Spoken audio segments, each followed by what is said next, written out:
GLP-1s are transforming the weight loss landscape, from Ozempic to Wegovy to Zepbound.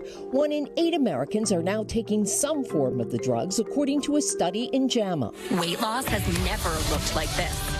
But along with physical changes, a number of patients are reporting an unexpected side effect. Dave Knapp, father of 4, uses GLP-1s to control his type 2 diabetes and weight, shedding 53 pounds, but losing, he realized, something else. It was about 3 years in that I really started to discover that I was really not having the same amount of pleasure or seeking the same amount of pleasure in some of the activities that I once enjoyed. What was the first clue? Oddly enough, baseball was the first clue. I've always been an avid baseball fan. I've been a huge Cubs fan from the time I was born. And it's just always been something that I've followed very closely. And it was a couple of years into my GLP-1 journey that I really started to realize, I haven't been following baseball at all. The same Iowa guy who 10 years ago couldn't afford Cubs World Series tickets, but went to the ballpark anyway. My wife and I drove to Chicago and just walked around outside Wrigley Field during the World Series. So it was an excellent time. Welcome back to On the Pen Live. Knapp, who now hosts a podcast about GLP-1s, says that kind of enthusiasm had disappeared with his weight. I really was motivated, in theory, to want to get into the gym more, to want to reevaluate my diet, but I was finding it just very hard to take step 1, which was not normal for me. A problem obesity specialist, Dr. Christopher McGowan, is hearing from a growing number of patients. So this lack of enthusiasm is not just in people's heads. It's a little unclear how frequent it's actually occurring because this was not studied in the original clinical trials. But what patients are telling us is a general decrease in interest, in joy, or in pleasure in activities that they previously enjoyed. This malaise, which some dub Ozempic personality, has a medical term, anhedonia, described by the Cleveland Clinic as the inability to experience joy or pleasure.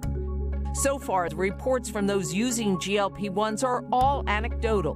But given the way GLP-1s work in the brain, McGowan says it makes sense. They target the hunger centers and the reward centers, and that's why food tastes less delicious. You have less food noise. That's how you're going to lose weight. But you can imagine that if that extends to other aspects of life, if there's less joy in other things, that could be problematic. It can impact hobbies, socializing, even sex. When patients come to you, what do you advise them to do? The first thing I tell patients is report these symptoms to your medical team. McGowan says the drug may need to be paused or the dosage lowered. He also tells his patients to look for new fulfilling activities, especially exercise. Knapp talked to his medical team and stopped taking the drug for almost 6 weeks. So are you back on the GLP-1s now?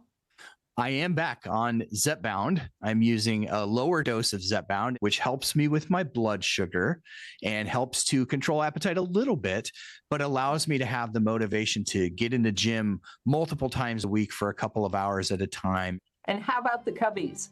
The Cubbies are doing great. I have really enjoyed this season. It's been a fun season. And Dave is back in the game.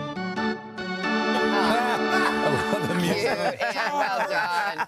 How can you not smile with that? So, I mean, he obviously chose like this sort of moderation course. Right. Does it matter if you're injecting, because now there's pill forms, does that affect this potential side effect? Honestly, Savannah, they don't know, but they think that it has more to do with the dosage than with the device, whether it's pills or injectables. They really think it's about how much you get and how quickly you ramp up. And if you ramp up too quickly, you could be in trouble.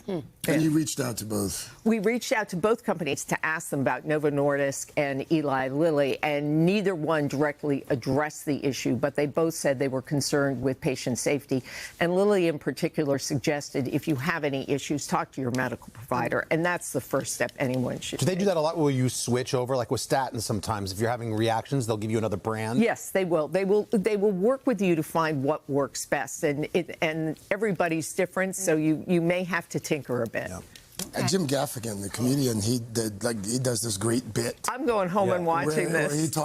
He talks about this. He starts his whole bit with, "When I was fat, I was a lot happier," and he goes on and on. He mentions you in that stand-up special too. Not in this context. No, thank you for clarifying. Not in this context. Yeah. Not in this context. Thanks so much. He was talking about AI later in the show. Yes. Here, I'll help you dig out.